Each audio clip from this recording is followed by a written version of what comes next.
जय माँ समलेश्वरी।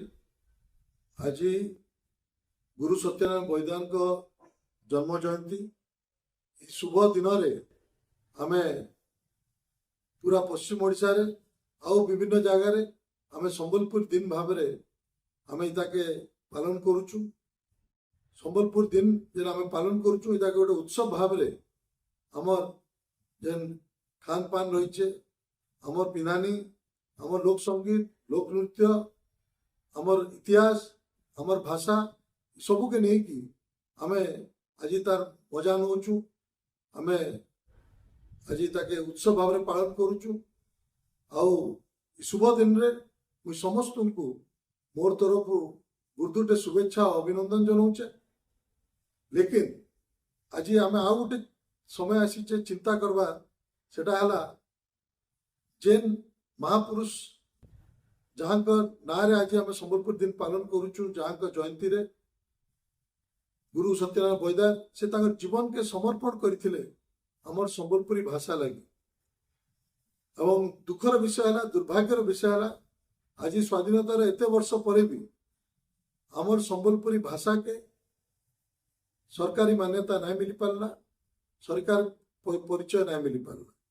धन्यवाद देमी पूर्वतन मुख्यमंत्री नवीन पट्टनायक को से प्रस्ताव देइथिले केंद्र सरकार के अष्टम अनुच्छेद रे हमर भाषा के शामिल करवा लगी।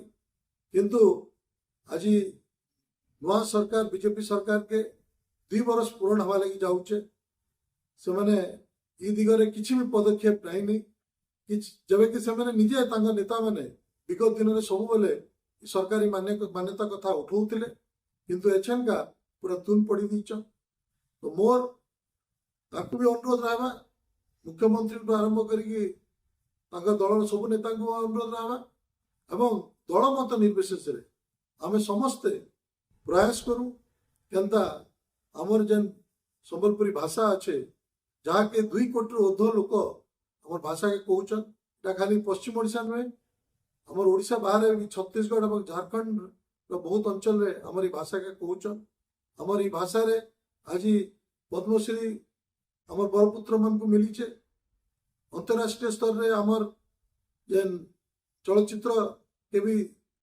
अवार्ड मिली किंतु दुर्भाग्यर विषय है जेन भाषा के परिचय एपर्यंत मिली जीवा कथा आमर संबलपुरी भाषा के एपर्यंत नहीं मिली। समस्ते बुझवा दरकार गोटे जाति लगी गोटे अंचल लगी और गोटे मनुष्य लगी तार भाषा ही तार परिचय। यदि तार भाषा के परिचय नहीं मिली ताले से व्यक्ति विशेष के परिचय नहीं मिली पारे, से अंचल के परिचय नहीं मिली पारे, से जाति के परिचय नहीं मिली पारे। तो मोर समस्त अनुरोध रहा आज आम दल मत निर्विशेष समस्ते आज शुभ दिन आम माँ सम्मेलन पाखे संकल्प नमा जे आम समस्ते मिसिकी लड़ाई लड़मा जेनता आमर संबलपुरी भाषा के सरकारी मान्यता मिलवा इटा आमर आगामी पीढ़ी लगी भी बहुत जरूरी है। तो आम समस्ते मुझे अनुरोध करमी उड़ीसा सरकार के जिते जल्दी ई दिगरे पदक्षेप नौ ताले आगे जेन जन आंदोलन तैयारी हवा सेटा के कहीं आउ संभले नहीं पार। धन्यवाद।